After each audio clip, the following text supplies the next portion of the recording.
आज का हमारा जो लेक्चर है ये स्पेसिफिकली जो फर्स्ट ईयर का सिलेबस हमारा कंप्लीट हुआ है एमडी कैट का, उसके फार्मूलाज को हम रिवाइज कर रहे होंगे।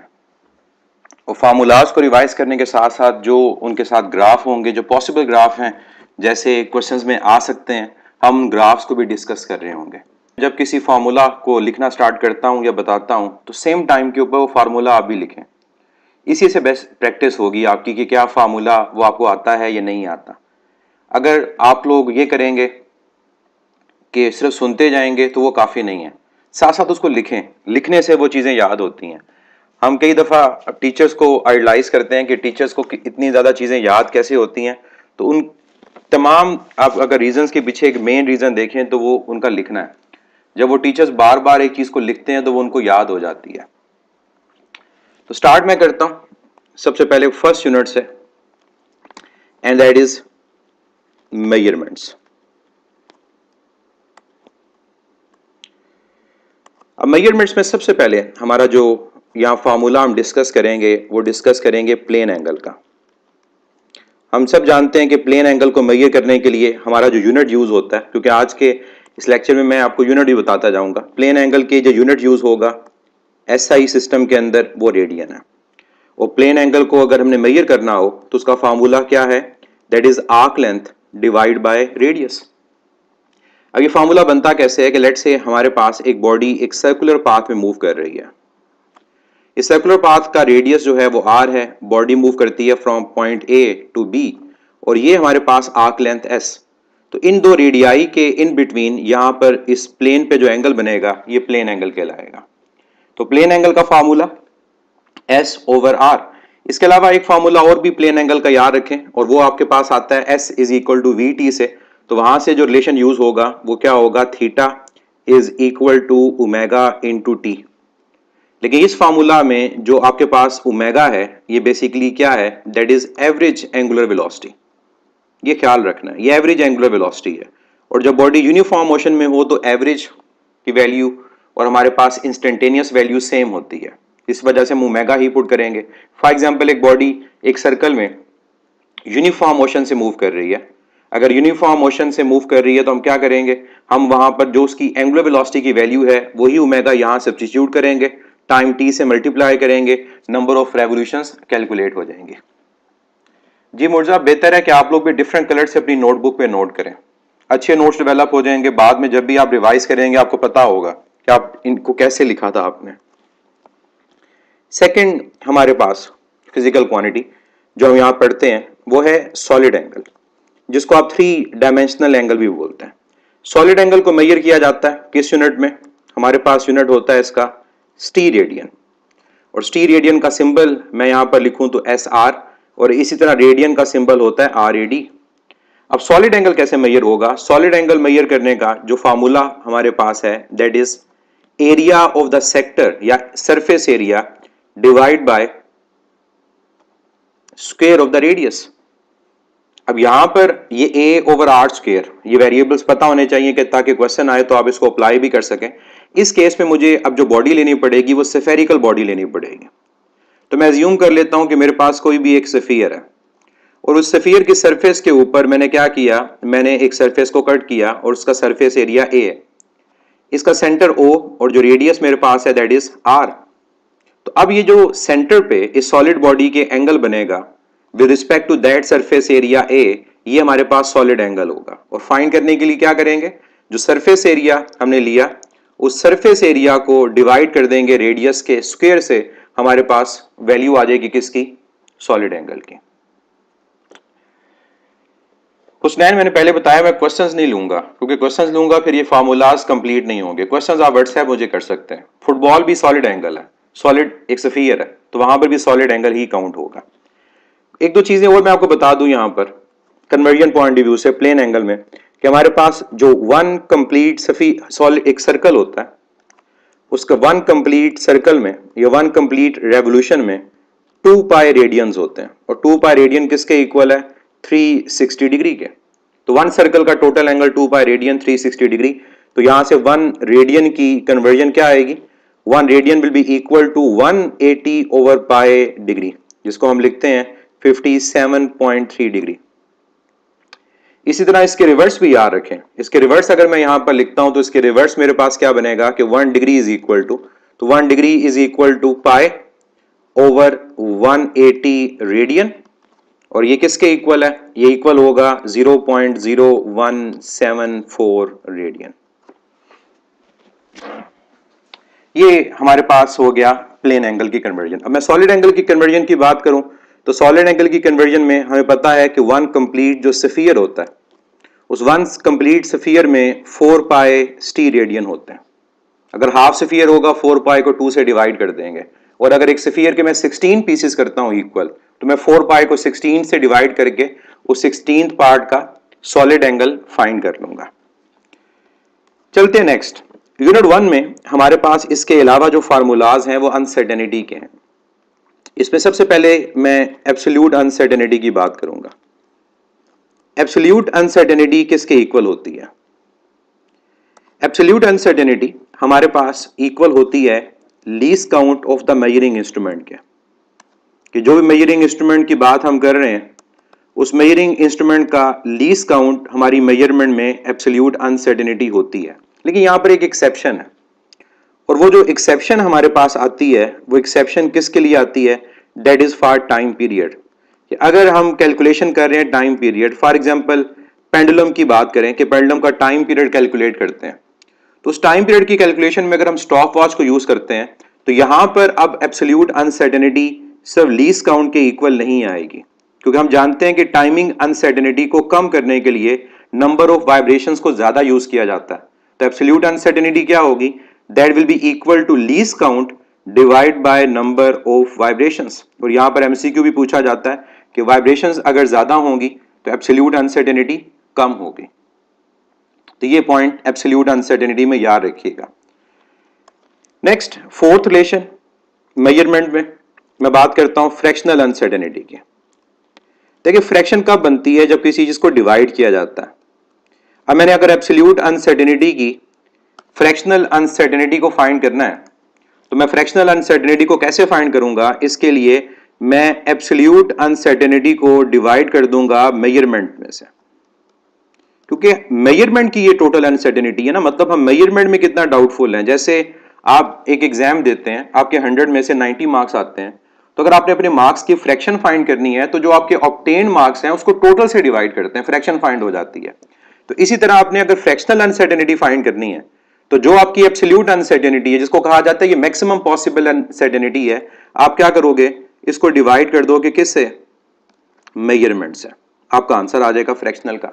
अब यहां पर कई बच्चे ये सवाल पूछते हैं टाइम पीरियड के केस में क्या करेंगे? तो टाइम पीरियड के केस में भी यही करेंगे कि अगर आप टाइम पीरियड के केस में एब्सोल्यूट अनसर्टेनिटी को कैलकुलेट कर रहे हैं तो क्या करेंगे? लीस्ट काउंट को नंबर ऑफ वाइब्रेशन से।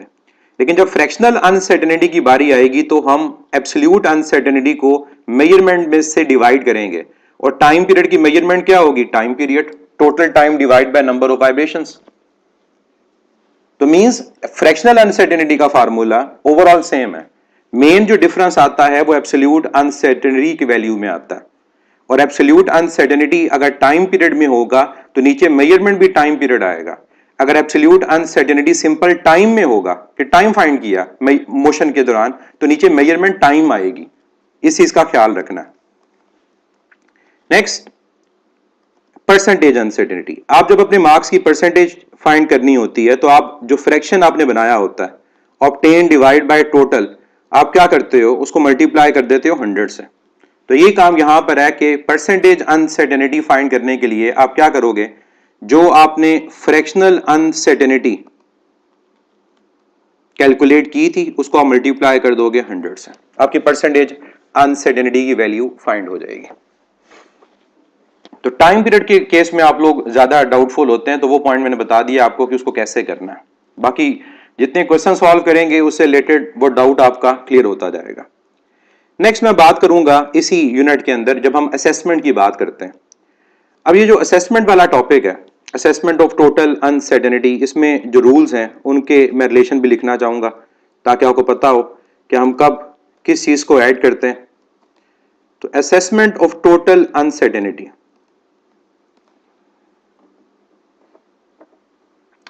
असेसमेंट ऑफ टोटल अनसर्टेनिटी में सबसे पहले हमारा जो रूल आता है वो एडिशन और सब्ट्रैक्शन का आता है।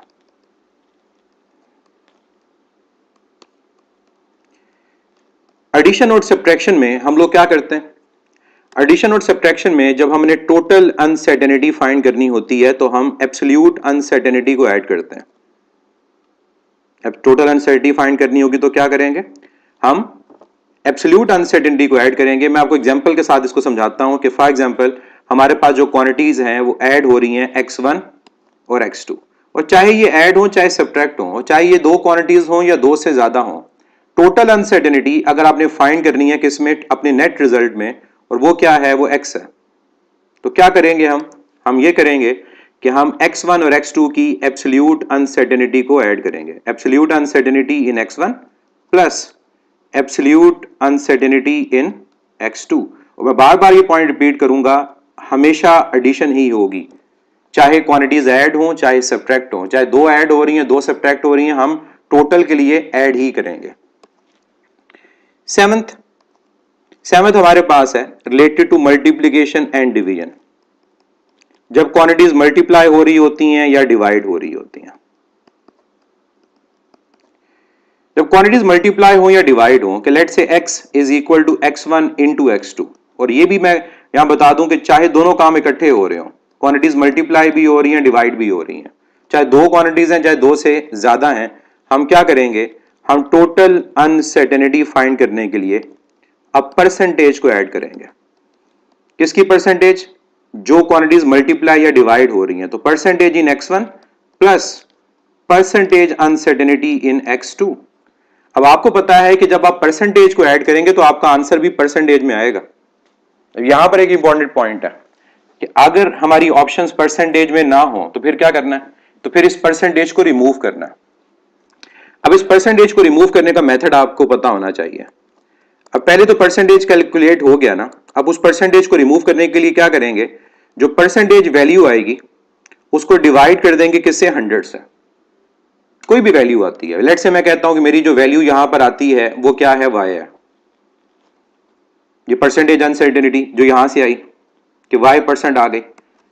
अब अगला काम क्या है? इसको 100 से डिवाइड करने के बाद जो आपकी मेजर्ड वैल्यू होगी, मेजरमेंट जिसकी आप टोटल अनसर्टेनिटी फाइंड कर रहे हो, आप उसके साथ इसको मल्टीप्लाई कर दोगे, तब आपकी जो टोटल अनसर्टेनिटी आएगी वो सिंपल प्लस माइनस में आएगी और साथ जो भी हमारा यूनिट होगा वो लिखा जाएगा।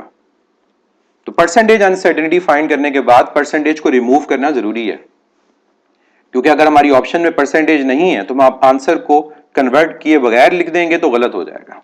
तो ये बात याद रखनी है। लेट्स से मैं आपकी बुक का न्यूमेरिकल अगर यहां कहूं कि आप जी की वैल्यू जो टाइम पीरियड के केस में है उसको फाइंड करते हैं। अब आपको पता है कि वो मल्टीप्लिकेशन और डिवीजन का रूल है, आपका आंसर आ जाता है वो परसेंटेज में। अब आपने परसेंटेज को रिमूव करना है, क्या करेंगे? जो परसेंटेज वैल्यू आएगी उसको 100 से डिवाइड करेंगे और जो जी आपने फार्मूला से कैलकुलेट किया था उसे मल्टीप्लाई करेंगे, आपकी वैल्यू जी की टोटल अनसर्टेनिटी की आ जाएगी। Next 8th power factor. अगर जो क्वांटिटीज हमारे पास मल्टीप्लाई या डिवाइड हो रही हैं उनकी पावर आ जाए। पावर कब आती है? जब एक क्वांटिटी एक से ज्यादा बार मल्टीप्लाई होती है। x into x x square होता है, इसका मतलब जो मल्टीप्लाई हो रही है दो क्वांटिटीज हो रही हैं। अगर x का क्यूब आए, x 3 दफा मल्टीप्लाई हो रहा है, अगर x 3 दफा मल्टीप्लाई हो रहा है तो उसकी परसेंटेज अनसर्टेनिटी 3 दफा ऐड हो जाएगी। इसका मतलब अगर पावर फैक्टर आता है कि फॉर एग्जांपल मैं यहां पर एक फार्मूला बनाता हूं कि x is equal to x1 raise to power n into x2 raise to power m, और चाहे ये क्वांटिटीज डिवाइड हो रही हो।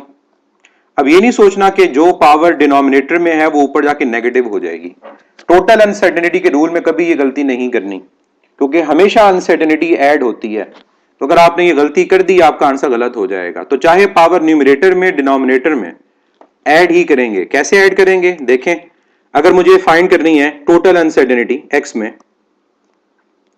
तो टोटल अनसर्टेनिटी x में फाइंड करने के लिए हम पावर को मल्टीप्लाई करेंगे उसकी परसेंटेज अनसर्टेनिटी के साथ।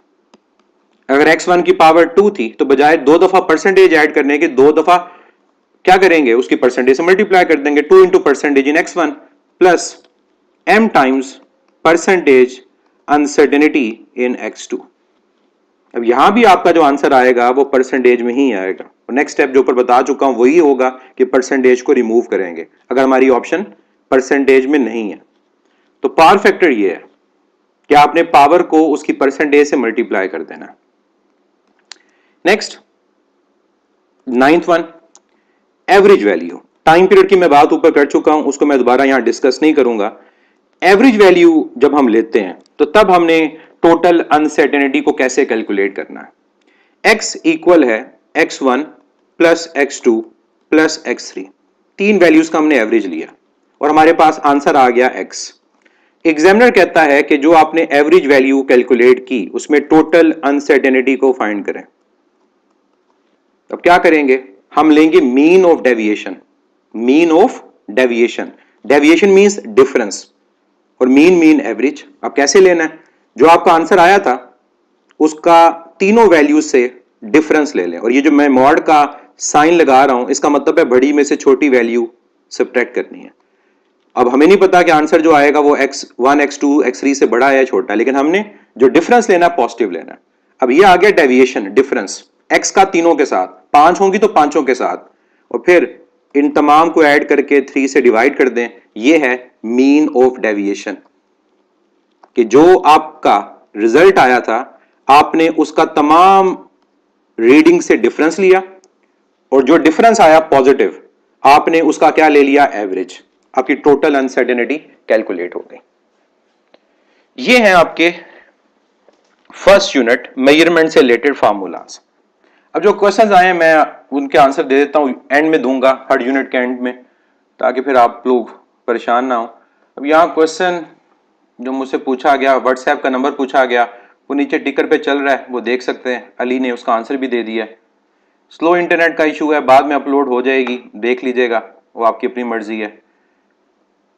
मेजरमेंट टोटल टाइम लें ये या टाइम पीरियड। मोहम्मद शान अली, मैं इसका आंसर दे चुका हूं कि अगर तो हम कैलकुलेशन ले रहे हैं टाइम पीरियड की तो मेजरमेंट में टाइम पीरियड आएगा, और अगर हम कैलकुलेशन ले रहे हैं टाइम की कि हमने टाइम लिया, टाइम पीरियड नहीं लिया, तो फिर ऊपर भी एब्सोल्यूट अनसर्टेनिटी में अकेला लीस्ट काउंट आएगा और नीचे मेजरमेंट में भी अकेला टाइम आएगा। ठीक हो गया, चलें, ये हो गया हमारा यूनिट नंबर 1 कंप्लीट।